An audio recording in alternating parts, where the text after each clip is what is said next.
I'm going to explain to you how my greatest financial limitation was caused by Pogs.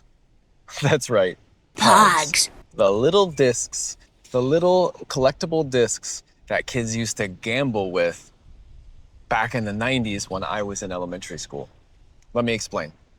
I was sitting here on the beach and I was doing my process of rewiring my unconscious mind so that I could raise my thermostat for wealth so that I can invite more money into my life.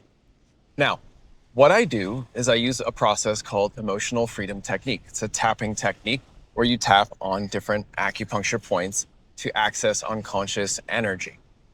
I asked my mind to show me where was I experiencing these blocks. Now, I just listened. I noticed the tightness, the sensations in my body, my jaw, my throat, my chest, my back, just beneath my shoulder blade. I started to pull the threads, right? I'm asking questions to my unconscious mind. My unconscious mind is responding through sensations and through memories, images. So I had these images come into my mind. I had an image of dodgeball. I had an image of Foursquare, two games I used to play when I was a young child. Didn't really understand why they were coming up. Then I had an image of Pogs. I thought that's really interesting. So I started to pull the thread even further. Why Pogs were related to my issues around money. Very simple. I had a collection of Pogs. I loved them. I really liked them. They're these little paper cardboard discs with images on them. You have big heavy metal slammers and you would stack them up and then slam the metal slammer discs. And somehow, I don't remember the rules, they would all kind of explode away from each other and you would win. You would bet your Pogs and then whoever wins would claim them, almost like pulling a jackpot or pulling the pot in poker. So I put a bunch of Pogs up one day and a slammer, valuable $5, $10, $15, $20 pieces. And I put it down and I lost it. Somebody else won. Now, it was fair and square. We were playing a game. This was the game that I had agreed to play, but I felt so much anger. I felt so much sadness that I had lost my Pogs. So I pulled even further. So I acknowledge the sadness. I give a voice to my inner child to express the sadness, to express the anger. He expresses the anger. We do all the things. It also has to do with betting and the financial system, because we grew up in a world where the financial system is a game, but we have been taught that this game is you take from someone else in order to be wealthy. You extract or siphon energy from someone else, and that's the way that you do it. Now, we've been taught this. That's not the only way to play the game, but that's how a lot of the system and the wealthy people play the game. They play the game by extracting from the people beneath them. So there's a lot of sadness in me about that. A lot of us have this sadness. Now, what I decided to do was to reframe this and say, look, younger version of me, you played the game, you agreed to the rules and you lost, and that sucks, but you played the game because you knew the rules, you agreed to the rules. But it's time for you to realize that there's a different way to play the game. We can start to play a game where we all lift each other up. For example, I'm doing this 7-day nervous system reprogram. I get to offer and teach other people. They give me money. The money increases me. The tools I give them increases them. We all win. It is a win-win economic situation.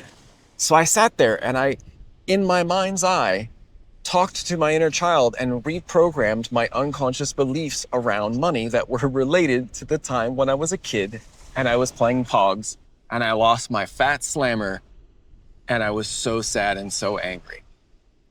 This is the work.